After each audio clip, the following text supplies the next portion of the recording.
And it hits me, oh my gosh, this is that triangle. You know, there's explanation for everything that occurred in the Rendlesham Forest incident that doesn't involve aliens at all. It was completely silent. It comes right over our heads. He saw a classic flying saucer really standing in the clearing. He turned over to my father and held his hand, and he looked in his eyes and he said, "We're not alone." Hello, and welcome to the show we call Podcast UFO. I'm Martin Willis, your host, and we're coming at you live like we do every single Wednesday at 9 p.m. Eastern Standard on the Dark Matter Radio Network. You can go to our website anytime during this live show, and you can sign into our chat room and join in the conversation with our guests. Well, we have another interesting show for you tonight, including upcoming UFO news in just a second, with Open Minds Radio Alejandro Rojas. And by the way, a number of people have emailed me and really enjoyed that edition of Alejandro. And also, a number of people have said, why don't you get Alejandro to talk about his podcast? Because a lot of the people that listen to this podcast also listen to his great podcast. So I'll ask him to mention that and give the details on it. Our guest tonight is Denise David Williams, and she'll be discussing the life of Dr. John Mack in an upcoming film that she will be doing. So what is going on, Alejandro? Hello. As usual, there is a lot going on, and I guess we'll start off with a story from today. I think this is a really exciting story. Some Russian scientists, in particular, a gentleman who has worked with the International Space Station. He's their orbital mission chief, Vladimir Soloviev. Hopefully I've got his name right. But anyway, yeah, Soloviev, I think is how it is. But he announced that they believe they have found live sea plankton on the ISS. So this is really important. He says they're not sure how it got there. They think that either it kind of hitched a ride. It was on there when it took off, which means that it's been up there for a long time. Or B, that perhaps somehow there are winds, really slight type of winds that can push these things up high enough where they can get to the ISS. Regardless, it's pretty far up there. It's in space. So what this shows is that life can exist in space, that in this zero gravity arena where temperatures are really harsh, there's a lot of cosmic radiation because it's outside of the atmosphere. It doesn't get the protection of Earth's atmosphere, that plankton can live floating around in space. Amazing. Now, a NASA... Yeah, really incredible announcement. A NASA scientist who Space.com spoke to seemed to be taken a little off guard. He said he wasn't really familiar with these claims. He said that Roscosmos, which is the Russian Federation's space agency, they had not said anything about this. So he wants to wait and hear from them, and he's not sure where this information comes from. But really interesting news that's just starting to hit today, and of course the implications are pretty staggering. Well, I don't want to sound all conspiratorial, but, I can get that way. So what if these little plankton guys are like building their own little spaceships and actually doing space travel? Hey, did you think of that? The plankton itself, I guess, is something that is seen in our oceans. They say it's something similar to what is seen floating on the top of the ocean. So they're pretty sure that it is from Earth. But not only, to your point in that civilization-wise, not only is it alive, but it's somewhat flourishing, they believe. So it's actually able to exist and procreate. Really? However, in space? Plankton does that. So, it's space plankton. So, pretty incredible that, perhaps, this is the kind of stuff that develops into bigger and more complex life. So, if something like this has been floating around other planets, it could have, developed into some kind of space whale or something like that. I know. We're going to have space whales up there, and everyone's going to be in the Mile High Club and all that, Interesting. Wow. Yeah, I want to ride a space whale to Jupiter. How cool would that be? Yeah, like a humpback or something, sure. Yeah, that'd be awesome. So pretty Will cool they have the stuff. little helmets on? Yeah. Well, I mean, this is exciting because it really gives credence to the idea that, life could have been seeded from other planets here, or who knows, even life here could then make it to other planets. There are a lot of incredible implications if It really is shown to be real. It really is staggering if you really try to wrap your brain around it. Especially that they're living and flourishing. Yeah, wow. Flourishing on the ISS. Yeah. Oh, Amazing. It really is. All right, so what else is... Everything's going to sound so secondary after that, but what else is going on? Yeah, totally. I mean, the rest is pretty normal stuff, but still fun. So this is a really cool one. This is a radio DJ in Amarillo, Texas, named Dallas Chambers. The other day, he captured a video. He says there were a bunch of people pulled over on the side of the road. He pulled over, and he got video of this blue dot. Now, in the video, you see the blue dot. You can't necessarily tell what it's doing, but it's a very vivid blue dot, which is interesting. He says it was really zipping around the sky. He says, everybody who was at the side of the road watching this thing was stunned, and they didn't know what it was. And he's like, it could have been something remote control, but I'm not so sure. And until someone tells me, I'm going to say this thing's a UFO. So he was pretty shocked by it. He goes to work. He tweeted it, then he went to work, and he also posted it on his work website and everything. So kind of a cool video. But, DJ Dallas Chambers out of Kiss FM, 96.9 Amarillo, Texas. Hey, you're doing that almost too good, Alejandro. Yep, that's my hit radio voice. Yeah. That's your other life, your hidden life that we're going to find out about you someday. Exactly. You're Dallas. Yeah. All right. So I'm sorry I'm making a little fun of the news today. A little punchy, maybe I am. But so what's our last story of the day? The last story of the day. This one you can make fun of, too, because it's Canadians. Canadians are nice people, but they are kind of fun to make fun of. Posers. But, there you go. Already starting up. But this is a lot of fun because this UFO organization called Ufology Research is ran by a gentleman named Chris Rutowski. Oh, yeah. Who you may be familiar with. Yeah, great guy. They released a report this week, and it's in honor of their 25th anniversary. But it's essentially a big report, the Canadian UFO Survey, on all of the UFO sightings that they have collected throughout the years. They have collected over 14,000 sighting reports over the last 25 years. So they do some analysis, which is really interesting. They show year-by-year breakdown, and just like the MUFON numbers, 2012 was a stellar year for them. They got a lot of sighting reports. But they have a couple other really interesting breakdowns, such as, when they investigated them, what did they turn out to be? And they had a 13% rate of unexplained. So the others were right there, normal, it seems. Yeah, right about, kind of what we see often in these sort of things.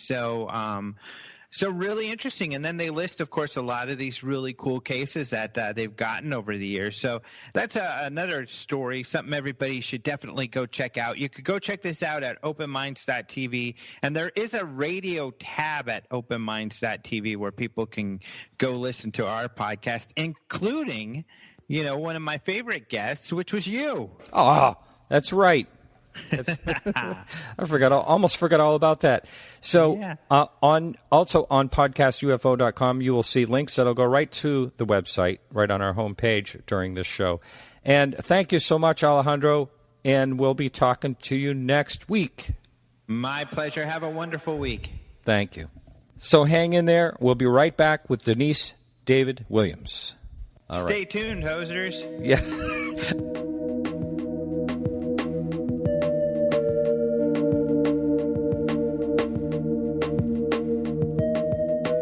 Denise, how are you? Denise, good. There you are. Welcome to the show. Yes. Thank you. Are we on? We are on, Denise. No. Oh, we are on. Hi, Martin. Hi there. Hi. Thanks for having me. That's fine. It's live radio. So, but anyway, thank you for joining us. We had a couple of technical issues, but we pulled it all together, and here we are. And so I'm excited to have you on the show, and I want you to talk about your upcoming film and also how you got connected with Dr. John Mack, who I have had a lot of respect for over the years. And why don't you tell a little bit about yourself? Sure. First of all, thank you. Thank you, Martin, for having me on. I appreciate it and love talking about Dr. Mack and the film that we're developing. I have worked in Hollywood for many years as a creative executive, story editor, VP of production, and had the privilege of working with some pretty great writers and directors. And then I formed my own company, Make Magic Productions. And about, it's going on 7 years now, the story of Dr. Mack was brought to my attention in a really kind of mystical way, I would say, and I'm happy to describe it if you want me to. It seems like this is the kind of show that might appreciate it. What happened was my ears started ringing out of the blue. It was kind of freaky. And doctors just shrugged and said, well, we don't know what to do. There's nothing we can do. And shortly thereafter, I started to get a very strong intuitive message, which is not unusual for me at all because I'm highly intuitive and it's something that I respect and have utilized my entire life. And as a matter of fact, it's something that John Mack talked a lot about. Anyway, the intuition said to me to find a medical intuitive. And I was like, what? Find a medical intuitive. Okay. Well, long story short, I found a medical intuitive who was working out of a metaphysical bookstore in Los Angeles. And within minutes of me walking into the store, and she asked me what I did, and I said, I'm a film producer. She said, I got to tell you this story because I think it would make a great film. And I've tried to get the attention of other people, producers, and I couldn't. And I knew immediately. I mean, it gave me chills when she told me the story of Dr. Mack. He had been dead a year, and she had, as it turns out, she had been a patient of his. And that's how she knew him. And so I took this gift that I was given in that exchange with this woman and went researching, and the more I read about him, I was just like blown away. It was like, I cannot believe this man or this story or what a great film this is going to make, and the potential of this film to spark a real dialogue about the possibility that we're not alone in the universe was just, it was just so exciting to me. So then I embarked on getting the life rights, and that took 4.5 years. Wow. So, yeah. And, but eventually I did. I created relationships with the Mack family, and ultimately they entrusted me with the rights. And then what I did with the rights was shop it around Hollywood, because I know, this kind of story doesn't come along very often. And I came up against some obstacles which were not surprising, but were not something that I was willing to compromise on. So, because I feel very responsible for doing this story without sensationalism, with it being authentic, with it not making Dr. Mack look like a fool, which a lot of people would like him to look that way. And so what we chose to do, myself and my team, was to create a crowdfunding campaign just for the development of the script, which would allow us to use all the personal and professional archives that have been granted to us, some incredible stuff, like some of the abductees have given us their private clinical sessions with Dr. Mack, and a lot of great stuff. We have an unpublished autobiography that he wrote before he was killed. And so the purpose of the campaign is to be able to hire a writer and develop the script in-house, and then go back and have it financed in a more conventional way. So that's the nuts and bolts of the project, and that's kind of where we are with it. Yeah. Well, I want to also, just for it's it's kind of easy for us to assume that everybody knows who Dr. Mack is. And I don't want to go into a lot of detail because most people that are interested in this field do know who he is. But let's just more or less talk about him in general, just for the person that may be listening overseas or may have never heard of him. Sure.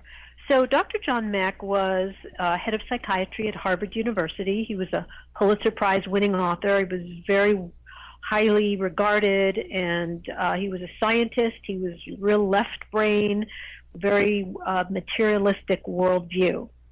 He was asked to meet with people who claimed to be abducted by aliens.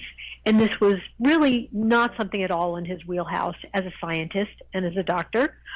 But these people were really desperate, and they really needed someone to help them. And he became curious what the underlying psychiatric syndrome was to the phenomenon. So he studied over 200 abductees.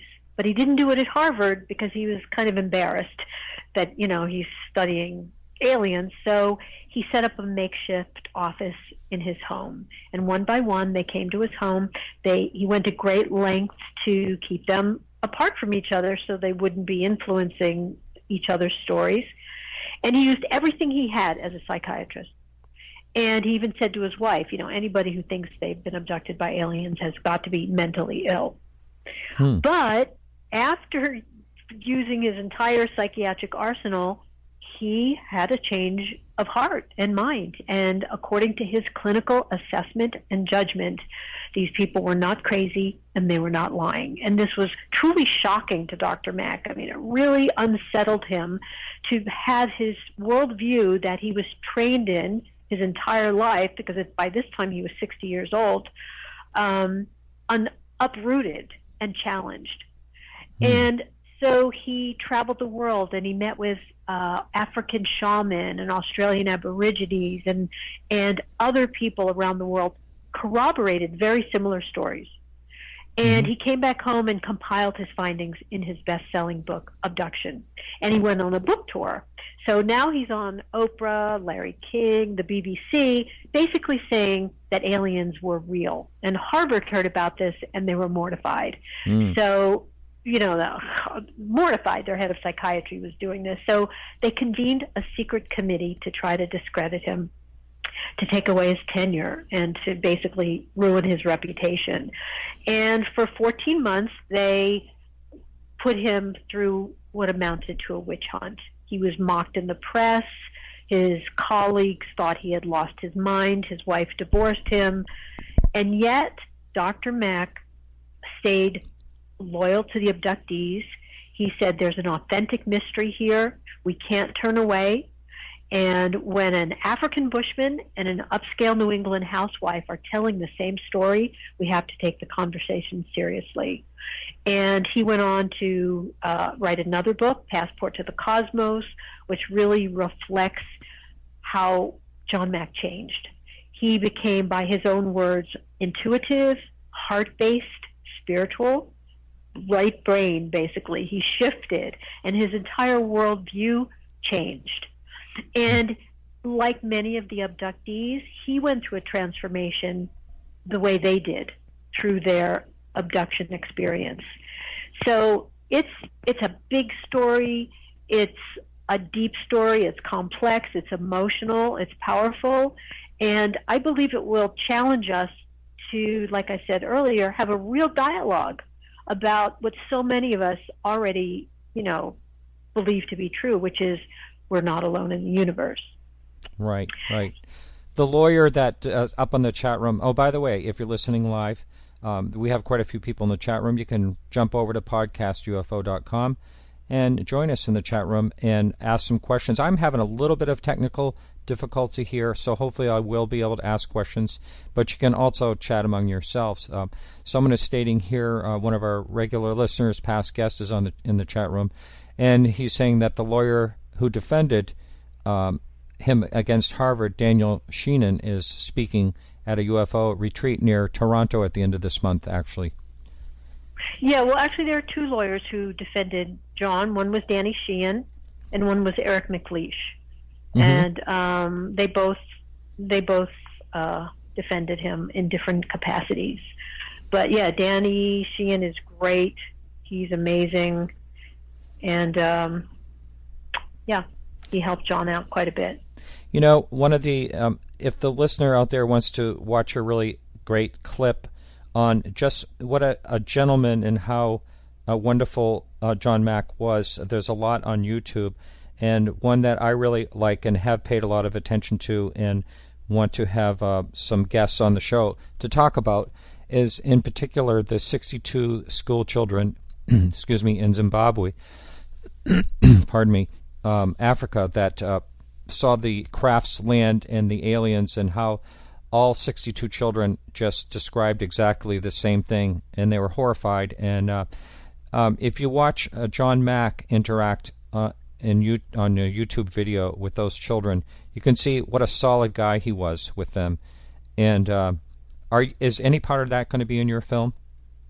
Yeah, it is, because what John was going through the trial with Harvard, when he got a call, and they were really, putting him through the ringer, and he got a call from a BBC reporter. His name was Tim Leach, who wanted a statement from John, and John had not, about the Ariel school sighting, and John didn't know anything about it.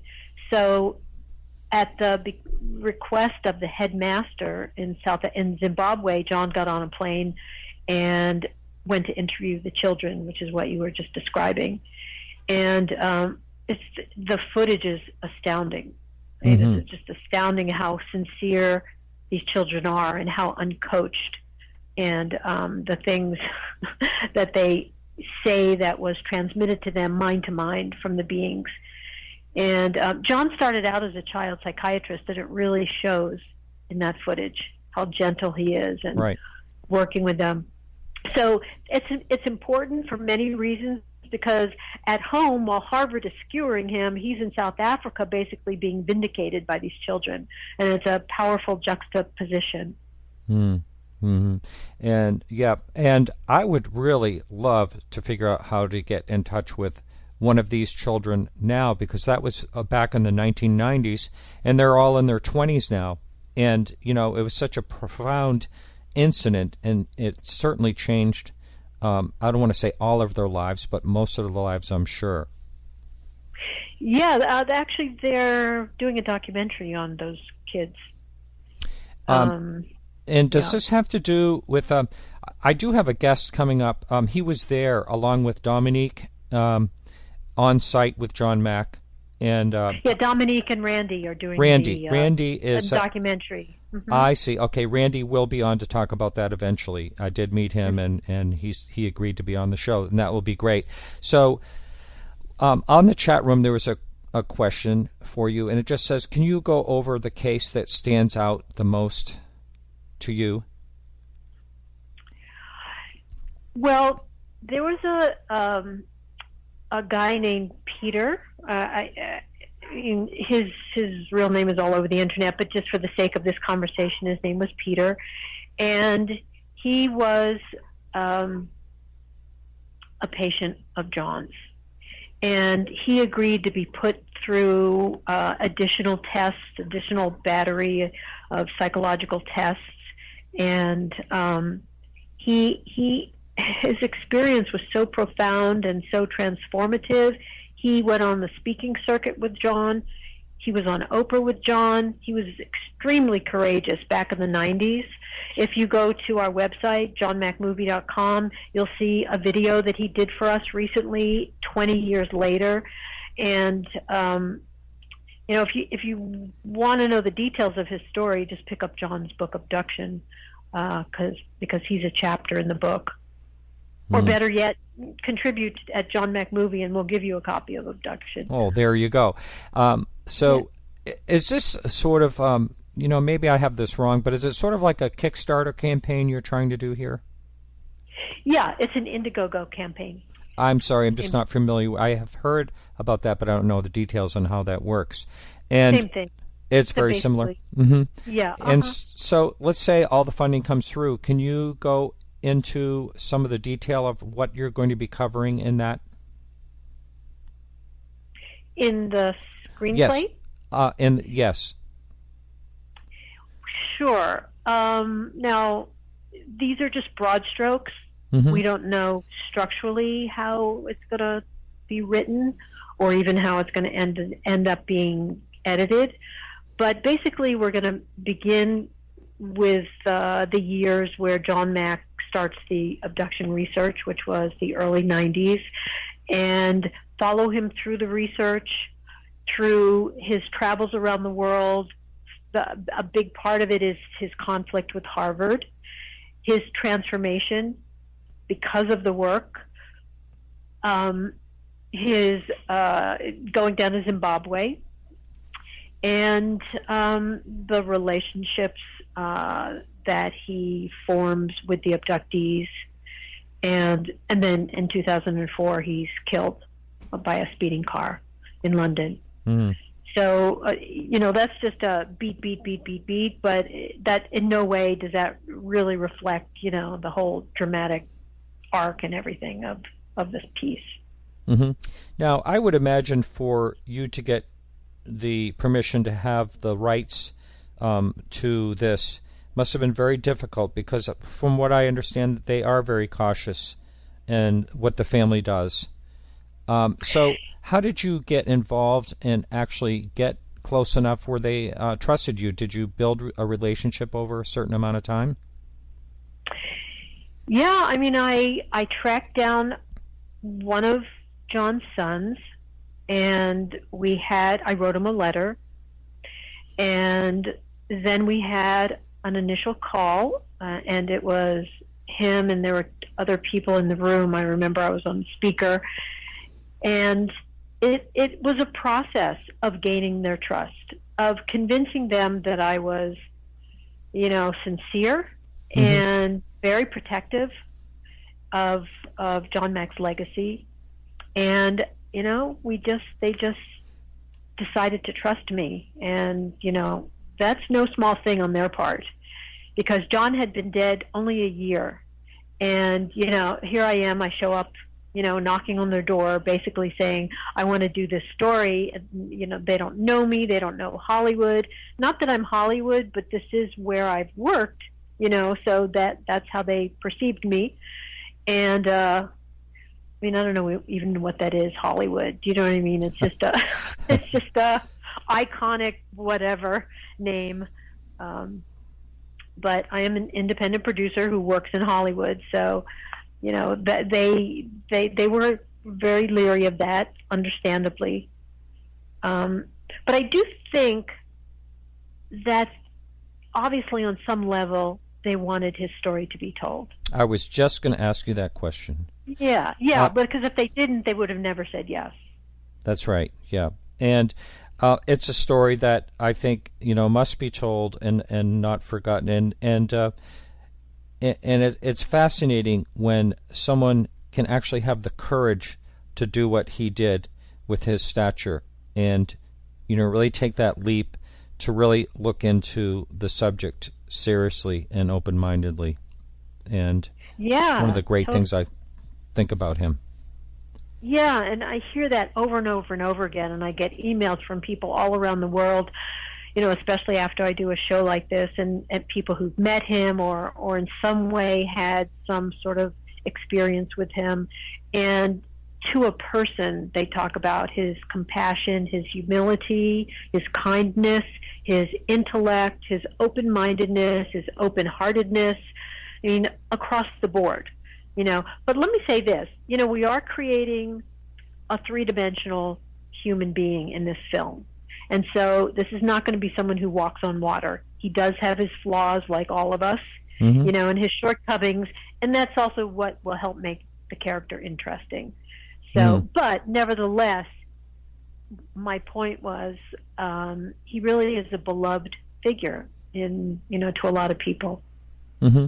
And, I put Bud Hopkins up there in kind of, the same realm as, he was also a person that a lot of people really looked up to as well. Of course, he didn't have as much to risk, but he was another pretty solid person really looking into this seriously.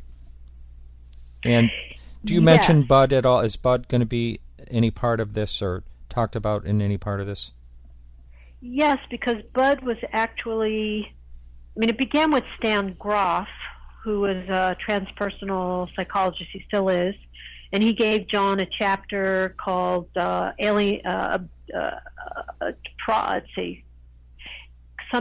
Crisis of Transformation, Alien Abduction. I can't remember the title, but he was the first one to bring it to John's attention. And then John and Bud Hopkins met. And actually it was Bud who gave John a box of letters from abductees from around the world. And he said, John, to me, they're perfectly sane, but you're the psychiatrist. You decide. And that's kind of kickstarted John. He took the box of letters home and he started going through them. But here's where Bud and John departed. Bud was a literalist. He believed that the experiences were literal and three-dimensional, period. That's where John started out, but it's not where John ended. He, after several years, came to believe that it was more interdimensional. And that's why he said to Harvard, we need to adapt a new paradigm of reality. And that's why Harvard threw up their hands and said, John, if only you had told us you had, discovered a new psychiatric syndrome, but you're asking us to redefine reality. And that's, so that's another way that John was different from David Jacobs and Bud Hopkins and many other researchers. He took it into a very spiritual realm. And he felt that the acknowledgement of these experiences would help us as a planet transform in consciousness. So what he did that other researchers didn't was he bridged science and consciousness, which is huge. We have a guy that is asking quite a bit over and over again, John, about, can you elaborate on the Indigo kids? Did you? Indigo kids? Yeah, I never heard you mention that. He's saying you mentioned it. No, he's talking about the Indiegogo campaign. Oh. Yeah. I think he's got it confused. I don't know anything about what the Indigo kids are. And you know what, though? I've heard of Indigo kids. I know kind of. I can't speak on it, but I know what he's talking about. They're kind of a special group of souls who came to the planet, and that's all I'm going to say, but I kind of know what he's talking about.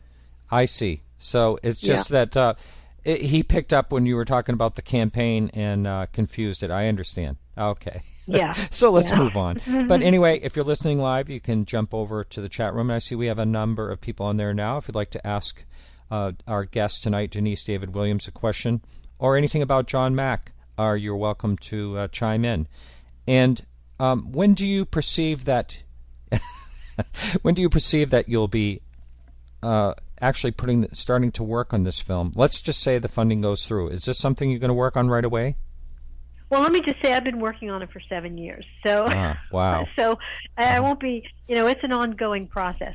However, when the development money is in place, and we have people, showing a lot of interest, to tell you the truth, who will step forward and help us with that. It's not reflected yet in the Indiegogo campaign, but they are out there.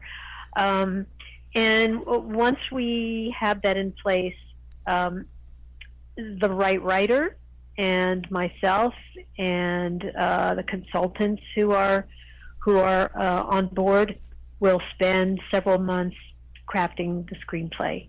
Okay, so I may have had this thing confused when I first was speaking to you. I was picturing like a documentary, but we're not talking that. We're talking a screenplay. We're talking actors, and is that what we're doing? Is that what you're doing? You're making actually that is a correct. Film? This is a major motion picture. This is a kind of film you buy a ticket, you go buy your popcorn, you sit down, and you just have an incredible experience, and hopefully you come out and you are just wowed. It's a real movie. Oh my goodness, now I'm really psyched about this. I'm really excited. I would love to watch a movie like that. That is great. So, well, I hope this thing really works out and it becomes a reality. At this point, it's there's a lot of hoops to jump through still. It appears. Yes. Sure. As with anything that's big and has value and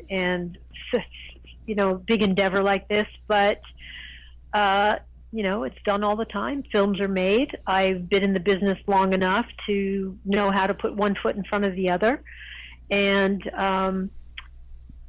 it will get done. Now, it will get done. Do you want to talk about some of the other films that you've been involved with that sort of does any of that make any sense to this, or is this totally out of the realm of what you normally do? It does make sense because my entire experience in the business is working on feature films. I mean, my first job out of USC graduate school, I was basically a fly on the wall for E.T. and Raiders of the Lost Ark. I mean, that was my first job, my first foray. And then I worked at 20th Century Fox in a company called the Movie Company, and I was a director of creative affairs for another company, and then I was vice president of a company. We produced Platoon, which won the Best Picture Oscar and Best Director Oscar. So my training is all in this realm.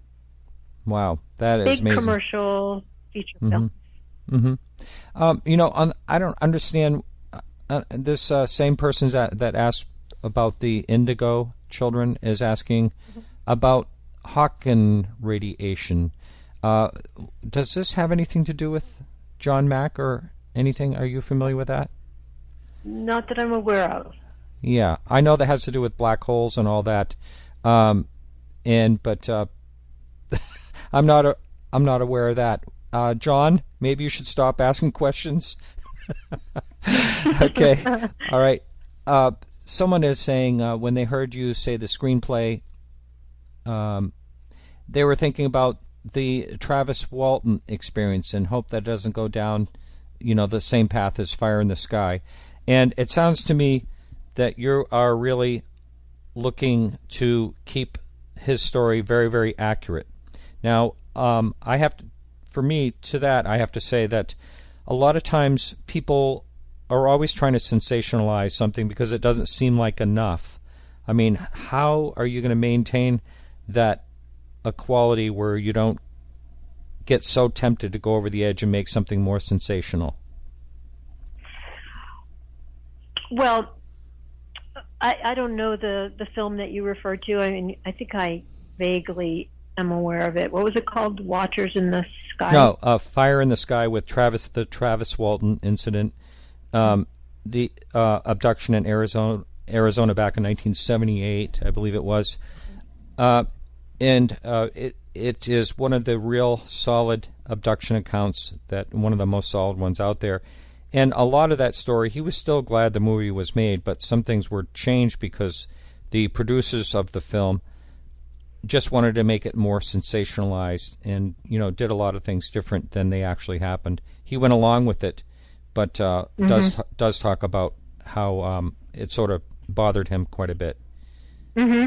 Well, the good news is that I'm the producer of the film, John Mack, and I am committed to it being done as a classy, sophisticated, entertaining, provocative, commercial, entertaining movie.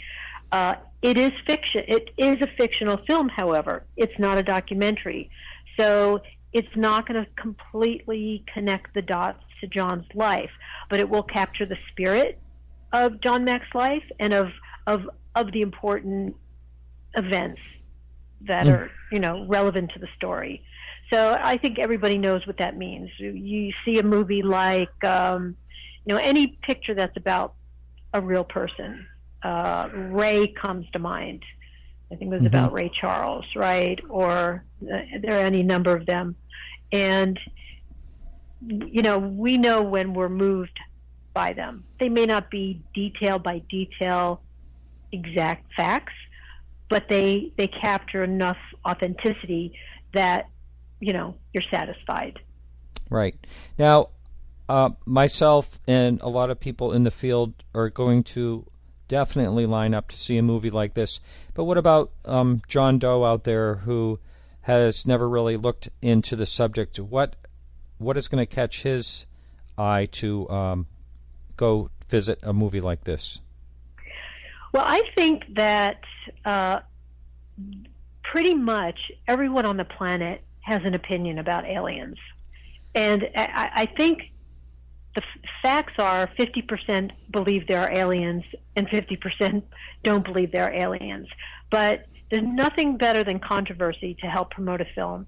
And, you could see this film and be completely against the idea of aliens, but you want to see it just so you can, poo-poo it. And then the other 50%, I just envision them flocking to the theaters to see the subject matter handled in a way that Hollywood rarely handles it, which is,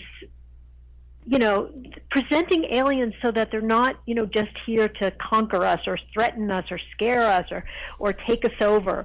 This is going to be much more thoughtful and provocative. So I just see that pretty much everyone is an audience for this film. Okay. You bring it up in a group of people, everyone has an opinion about aliens. It just, like a wildfire, gets going. Absolutely. Now, you mentioned earlier that that he sort of had thoughts of interdimensional. So he had thoughts of that all of these encounters were possibly interdimensional, or just part of them. Did he ever elaborate on that? Both. That they were both. That they were physical, three-dimensional, or they were interdimensional because, some of the abductees said that, it's possible just the astral body has the experience. But John Mack said that doesn't make it any less real. Though, the physical body may stay where it is, but the astral body is taken and travels and goes into different dimensions or whatever. The point is it's something we don't really have a language for yet or an understanding of yet. But that doesn't mean that it's not happening or that it's impossible.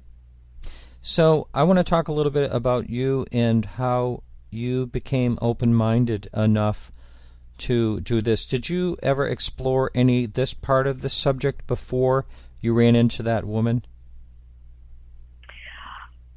I really did not put much attention on the subject of aliens per se.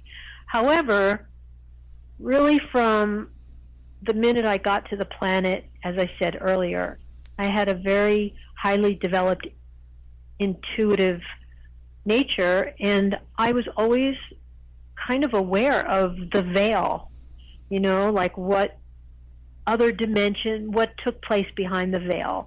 And it came naturally to me as a young girl to hear dead people, have dead relatives talk to me and other kinds of beings, and it was very natural to me.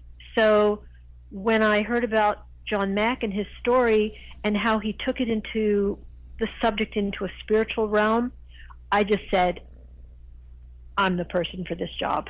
I can do justice to this story because I understood what he was trying to say. Now, have you, in your career, in your position, have you received any ridicule about you actually tackling this subject yourself? Not that I can think of. Gotten a lot of support. Mm-hmm. Well, you look at it this way also, or I do anyway, is, John Mack himself, here he is, has this prestigious Harvard position, and, you can't really think of too many places, in the States anyway, of, unless someone is in politics, where they could have such damage to their career as that position. And, that's one of the things that stands out the most with me when it comes to him. Yeah, how much he put on the line, for sure. Right. Huge.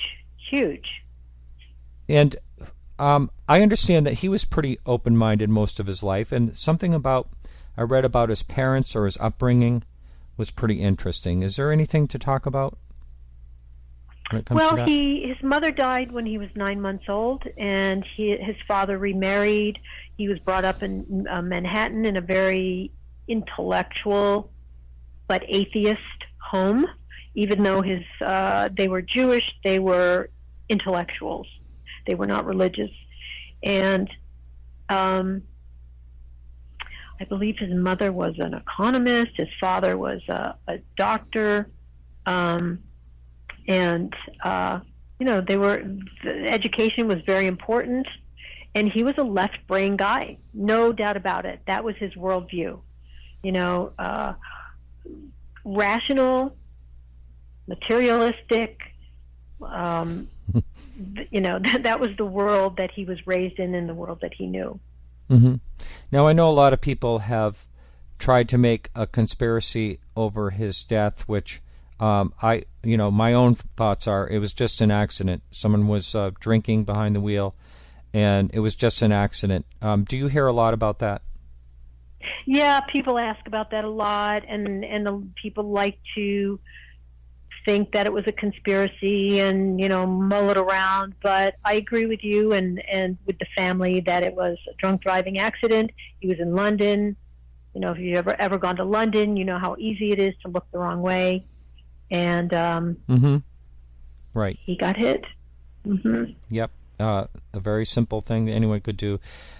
Someone on the message board wants to find out what is your perspective on aliens in the very ancient past?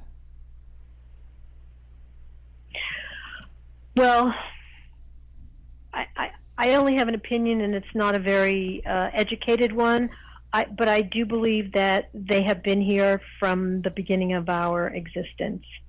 I believe that aliens serve as watchers of the planet and always have, and continue to do so. As a matter of fact, one of the very consistent messages that the abductees got was that we need to take care of the planet. And if we don't, we're going to lose it.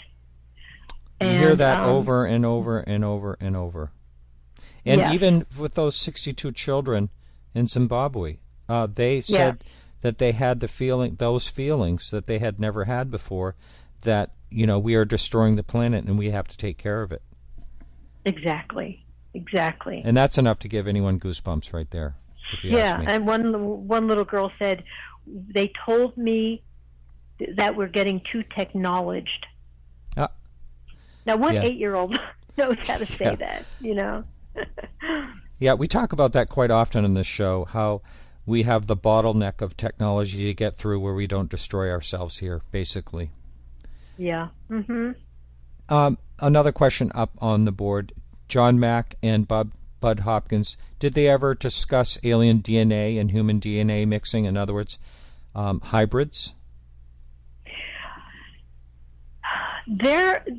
Several of John's patients talked about the alien-human dual identity, that when they were taken and the aliens, that there was some kind of hybrid program going on, and whether why, I don't know why, but it's been conjectured that it was, when we destroy ourselves, this hybrid species will be here to be able to, carry on.